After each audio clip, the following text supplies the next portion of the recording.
President Emerson Mnangagwa is thrown VP Constantino Chiwenga into a deep hole. Sadapinda mashoko ari kubuda panguva ino anyasi kubuda pachena kuti mutungamiri wenyika yeZimbabwe Emmerson Mnangagwa panguva ino has crippled VP Constantino Chiwenga.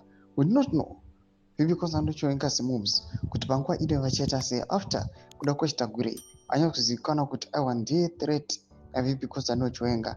Vanhu vari kuti ari likely to replace VP Constantino Chiwenga pamapower place nesuccession inoitika the ruling party.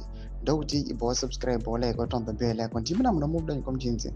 President Emerson Mnangagwa was dealt a heavy political blow to his deputy Constantino Chiwenga by silently facilitating the co-option of his close ally businessman Kudakwa Chetagurei into the ZANU-PF Central Committee. The move is seen by political observers as a strategic maneuver to tighten Mnangagwa's grip on party structures while aligning Chiwenga's influence. Tagurei, a powerful figure in both business and political circles, is widely regarded as one of Mnangagwa's most loyal supporters.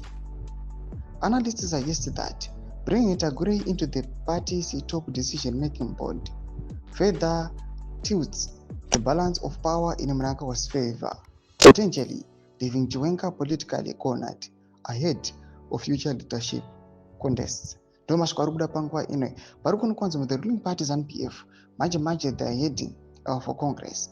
Parubuda pachena kuti muchiona kuda kwechitagurei akwanisa kuelevator kunyange papa bonebo poto nazikona kwanza Tagurei anakana kumbomita criteria anoita akwanisa ku co-opted in the Central Committee. Panguva ine kunyasonekwa kunzi pane points akato violate but they managed to co-opt you. So people are thinking kuti VP Constantino Chiwenga even kana kukazoenda kuma-Congress kwacho we manage to sustain the pressure. Panguva ine panyasonekwa kunzi all his allies panguva ine avasisiko, some were fired, some lost life. Tudze mafunguro enyu muri kudii pamusoro pechitiko ichi. Ndakumasection medu mafunguro enyu, so subscribe like chitope bell icon.